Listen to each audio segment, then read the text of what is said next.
ko siyang nasa isip mo, kahit ako kasama mo.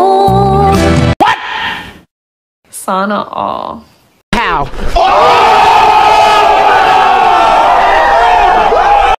Donna Salazar, mga idol, isang babae na napakaganda ang boses, no? Talagang na-amaze ako dito sa boses niya ito, mga idol. So, panoorin natin ang isang video courtesy by GC Spotted, mga idol, dito sa kanyang gawa-gawa lang daw na version, no? Tagalog version po ito, mga idol. So, panoorin natin Donna Salazar.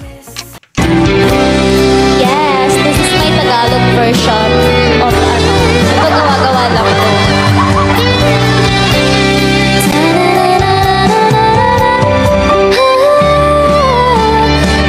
Siyang nasa isip mo, kahit ako kasama mo. Nasaktan niyang buo ang puso mo, pero ako pa rin nandirito.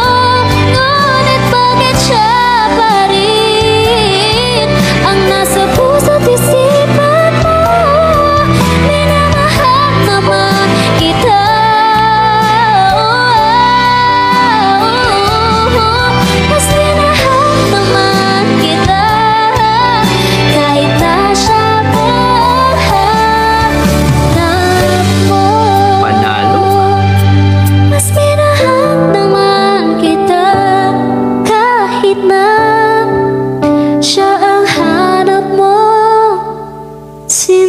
Grabing hugot dito.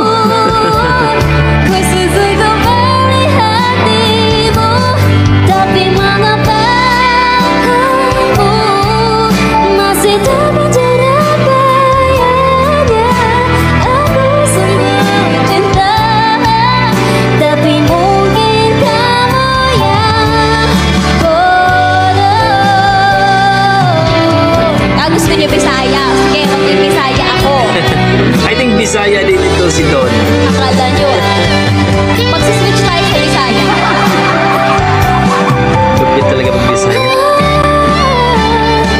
Siyang kakahapon mo, ako ang aniya karon. Gigo ba niyang duhan mo? Giayo ko ang kasing-kasing mo.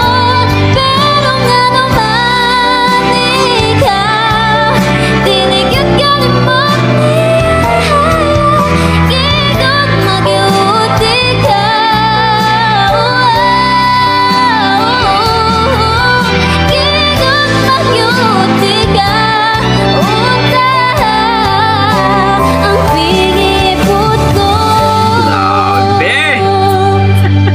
Ako ang nagkaroon nga no, siya man gihapon. Wow! Yon, grabe naman talaga. Ang sarap pakinggan, mga idol.